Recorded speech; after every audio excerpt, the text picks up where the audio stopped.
It's been a pretty eventful week for Disney. What's the harm of letting activist investor Nelson Peltz or Jay Rizzullo have a seat on Disney's board? The answer is simple. If they succeed, Disney could suffer the same fate as other great companies that Peltz has previously infiltrated, such as GE and DuPont.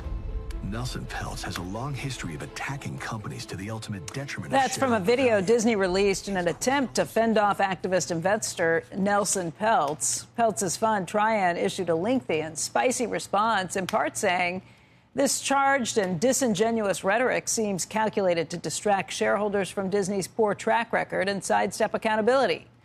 Okay, joining us right now to talk about the latest in the drama at Disney and whether the new Taylor Swift film will move that needle for Disney Plus is Jim Stewart. He is the New York Times columnist and CNBC contributor who also wrote a book on Disney.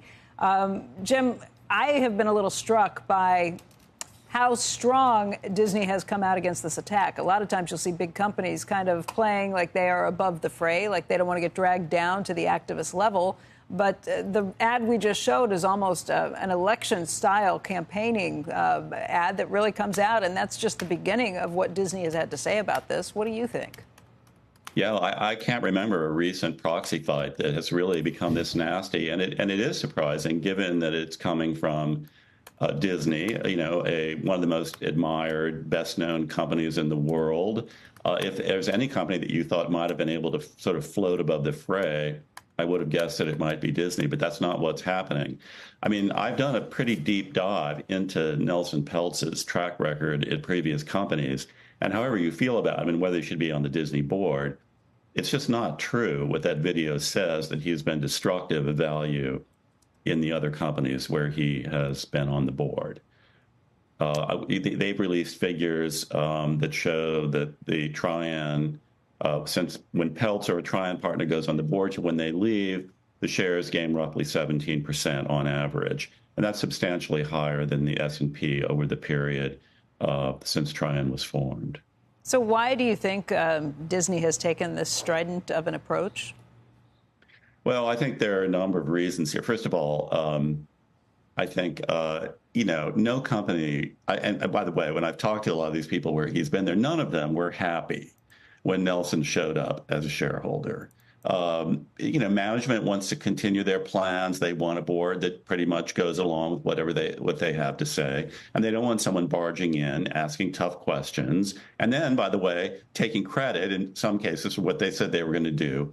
Anyway, I think that's just human nature. But this goes a little farther than that. I think Disney, Bob Iger himself, who, as you know, had an unbelievably successful career there, left, now has come back and is, in round two trying to, save a company that is in, very difficult circumstances, not through any manager's fault, but through the changing nature of the industry, and is in the middle of a turnaround plan. And I think he wants credit for that. He thinks it's working. And the last thing he wants is someone like Nelson Peltz showing up, getting on the board, and then saying, oh, I'm the one. I got them to cut costs. I got them to do this. I solved the streaming crisis.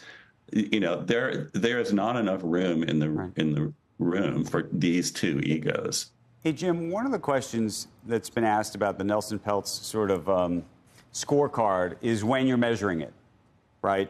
Are you measuring it just when he's there on the board, in which case I think there's no question that actually, on the whole, the companies that he's been involved in have outperformed. I think the question becomes, and you know this better than I do, if you extend out the timeline, if you will, to when he's not on the board, what happens after he leaves the company, and this sort of concept, and maybe you think it's a mythical concept or a mythical argument, but it's the argument that Disney was trying to make, that in many of the circumstances, the stocks have fallen, and the argument is that during that period when he's on the board, they have done things that are short-term oriented to juice the stock.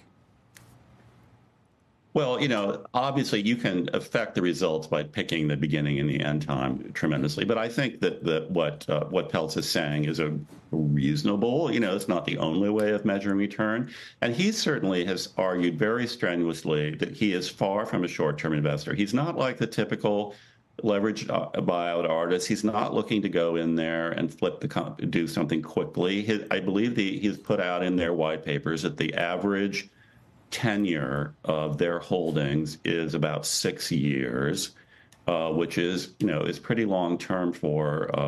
He doesn't like to be called an activist investor either, but he is considered an activist investor, and that's pretty long term. So again, I don't think it's entirely fair to say he's just looking for short term results.